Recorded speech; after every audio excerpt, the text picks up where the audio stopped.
जय श्री राम। दोस्तों, आज के वीडियो में आपको रामलला कथा के अंतर्गत माता कौशल्या का आनंद। राम जन्म होने के बाद माता कौशल्या श्री राम जी के बाल रूप को देखकर जो उनके मन में आनंद उत्साह है उसका वर्णन करने वाली हूँ, तो आप वीडियो के अंत तक बने रहें। आज माता कौशल्या के भाग्य की समता करने की क्षमता देव, दानुज, पितर, यक्ष, मनुष्य, गंधर्व किसी के अंदर नहीं है।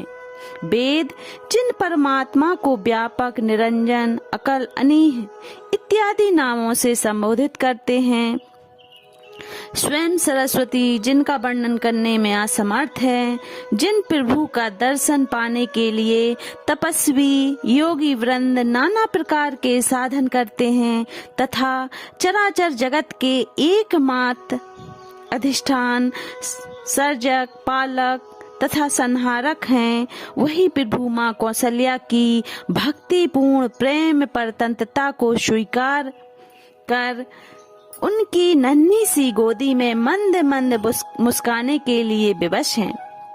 सतरूपा के रूप में तपस्या करते समय माँ कौशल्या के समक्ष जब प्रभु प्रकट हुए और वर मांगने के लिए कहा, तब उन्होंने विवेक के साथ भक्ति की याचना की थी।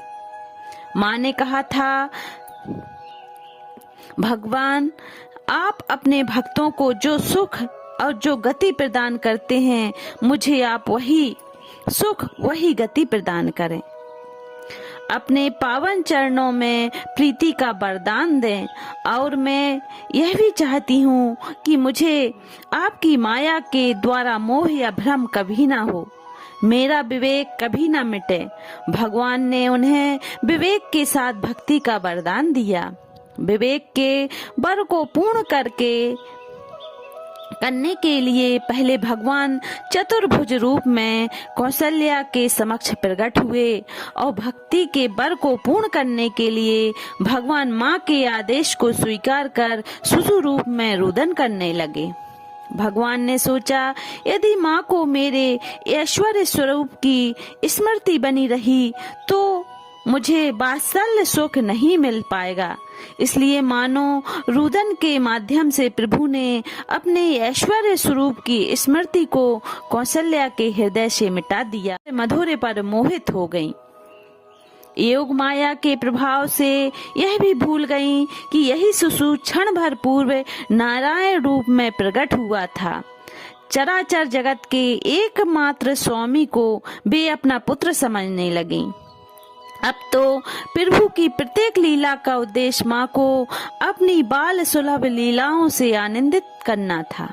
समान बालक की भांति कभी श्री राम रो पड़ते, कभी इधर उधर पांव मारते, कभी माता के माथे की बिंदिया छूने का प्रयास करते और कभी अपनी तोतली बातों से माता का मन मोह लेते थे। जो भगवान अपनी माया के द्वारा संपूर्ण सृष्टि को बंदर की भांति नचा रहे हैं, वे ही कौशल्या अम्बा को प्रसन्न करने के लिए उनकी भक्ति के वशीभूत होकर नाना प्रकार की लीलाएं करते हैं।